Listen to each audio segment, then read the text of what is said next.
और इस वक्त अमित शाह अगरतला में एक प्रेस कॉन्फ्रेंस कर रहे हैं, सीधा लिए चलते हैं। इस प्रकार से सबको समावेश करने वाला और सबको छूने वाला विकास का मॉडल नरेंद्र भाई ने दुनिया के सामने रखा है। बहुत सारी चीजें ऐसी हुई हैं जिससे देश का मान दुनिया में बढ़ा है। जैसे एक साथ 104 सैटेलाइट को लॉन्च करना, उसने स्पेस की दुनिया में भारत को एक अनूठा स्थान दिलाया है। कल ही जो सैटेलाइट लॉन्च किया गया, पाकिस्तान के अलावे बाकी सभी सार्क कंट्रियों के दूरसंचार और शिक्षा के लिए ये भारत का सैटेलाइट उनकी सहायता करेगा। वो बहुत बड़ी उपलब्धि है। पिछड़ा वर्ग आयोग को संवैधानिक दर्जा देना काका साहेब कालेलकर कमीशन से लेकर आज तक 50 के दशक से लेकर 2017 तक ये काम पेंडिंग था, जिसको नरेंद्र मोदी सरकार ने समाप्त किया है। नोटबंदी का फैसला अपने आप में साहसिक और सफल कदम रहा। पश्चिम के देशों के लिए बहुत बड़ा आश्चर्य का विषय था कि ऐसा कैसे हो सकता है। उज्ज्वला योजना, जनधन योजना, मुद्रा बैंक योजना और बहुत सारी योजनाओं ने गरीब को सामाजिक स्तर सुधारने का एक बहुत बड़ा मौका दिया है। रोजगार के मायने बदलने में नरेंद्र मोदी सरकार सफल रही है। कांग्रेस और कम्युनिस्टों की सरकारों ने एक व्याख्या बनाई थी कि रोजगार का मतलब होता है नौकरी।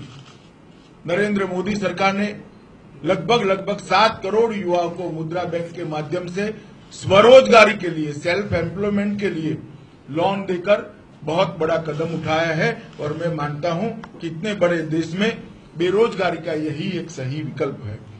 कृषि विकास के लिए भी प्रधानमंत्री Fasal Bima Yojana, neem coated urea, soil health card, E Mandi, बहुत सारे नए आयाम कृषि विकास के लिए जोड़े हैं। मित्रों, मैं आज त्रिपुरा में आया हूं। यहां भारतीय जनता पार्टी, हमारे प्रदेश अध्यक्ष और हमारे प्रभारी भाई देवधर जी के नेतृत्व में संगठन का विस्तार करने में जी जान से जुटे। और मैं मानता हूं कि जिस प्रकार से हमारे प्रदेश अध्यक्ष और प्रभारी के नेतृत्व में पार्टी का विस्तार हो रहा है, त्रिपुरा में अगली सरकार भारतीय जनता पार्टी की सरकार होने जा रही है। लगभग 2 लाख से ज्यादा हमारे सदस्य बने हैं और हमारा मुकाबला जिन 2 पार्टियों से है उनकी स्थिति आप सब जानते हैं। कम्युनिस्ट दुनिया में खत्म हो चुके हैं और कांग्रेस देश में खत्म हो चुकी है। और यहां हमारा मुकाबला कम्युनिस्ट और कांग्रेस से है।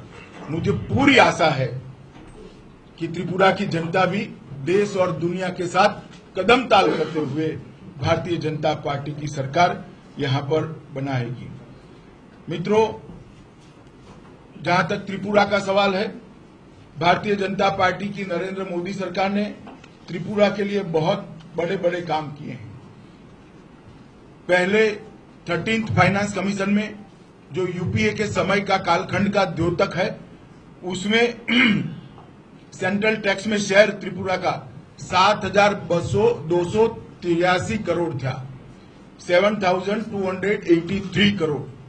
14th फाइनेंस कमीशन में जो भारतीय जनता पार्टी के कालखंड में उसका कालखंड आता है, उसमें 25,396 करोड़ है।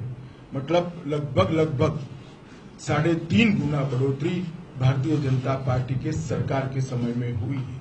उसी की तरह revenue deficit 13th finance commission में 0 मिलती थी त्रिपुरा को, 0। इसकी जगह 5,103 करोड़ रुपया रेवेन्यू डेफिसिट 5 साल में, मतलब 1 साल में 1,000 करोड़ रुपया बढ़ाने का काम भारतीय जनता पार्टी की सरकार ने किया है। ये है एबीपी न्यूज, आपको रखे आगे।